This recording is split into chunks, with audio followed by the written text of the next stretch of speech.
Good Morning Business, Stéphane Soumier. Vincent Torres avec nous, le patron. Comment vous dites ça d'ailleurs, Vincent? Reverse.io. Voilà, Reverse.io. Reverse.io. Attendez, vous avez lancé la boîte en 2009, vous me disiez, et déjà vous aviez compris que le e-commerce aurait un problème, c'est le retour. Exactement. J'ai financé mes études en vendant des produits électroniques sur eBay. J'ai cherché une société pour gérer mon service après-vente, je ne l'ai pas trouvé, donc j'ai créé ce service.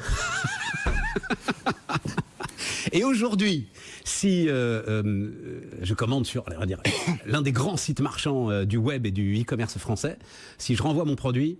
C'est notre technologie qui est derrière. À 100%? Pas à 100%. Enfin, on n'a pas 100% du marché, mais on équipe la plupart des distributeurs d'électronique et de fashion et de meubles en France.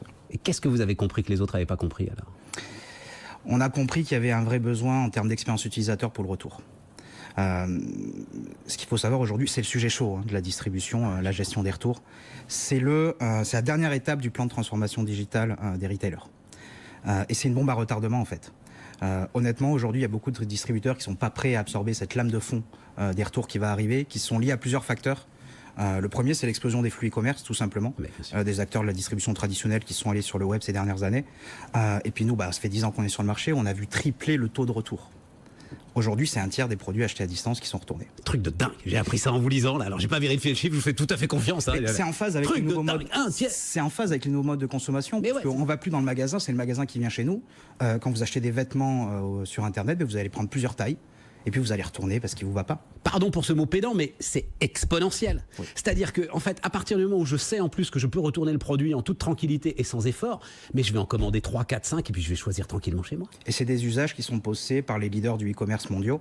La gratuité des retours, qui est la norme aujourd'hui poussée par Amazon, devient une obligation pour tous les retailers français. Et même aux États-Unis, on voit des choses, ça va beaucoup plus loin. Amazon a lancé Wardrobe aux US. Maintenant, vous ne payez que ce que vous retournez, qu'en fonction de ce que vous avez retourné. Donc vous devez acheter minimum 5 articles et vous êtes débité qu'en fonction des articles que vous avez retournés. Ça veut dire, mais en quoi est-ce qu'il faut être, alors, mais on se reparlera plus longuement parce que c'est passionnant votre truc, en quoi est-ce qu'il faut être spécifique, en quoi est-ce que la chaîne logistique elle est différente à l'aller et au retour, Vincent Torres? Vous savez que la clé d'optimisation de la chaîne logistique, c'est la donnée. Et personne avant nous s'est occupé de collecter et d'agréger la donnée pour le retour. La grande force de notre plateforme, c'est d'avoir connecté tous les acteurs de la chaîne retour. On a tous les transporteurs qui sont connectés à notre plateforme, tous les centres logistiques, les fournisseurs de produits, les centres de réparation. On a cette donnée partout et donc on a complètement transformé le parcours logistique du produit en retour. Pour être très très simple, auparavant, nos clients recevaient tous les retours dans un centre de retour et ensuite le renvoyaient à la bonne destination. Le fournisseur, un centre de réparation ou remise en magasin.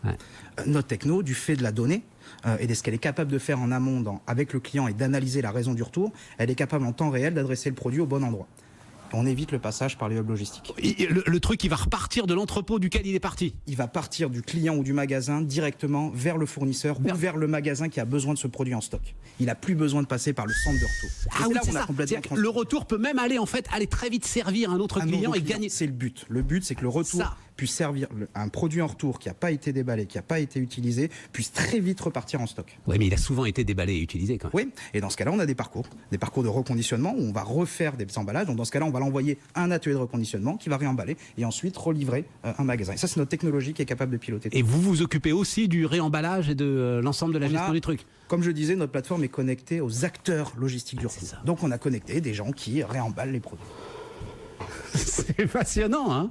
Mais c'est quand même le sens de la rotation de la Terre que vous inversez, en fait. Sans mine de rien, que ça a l'air de rien.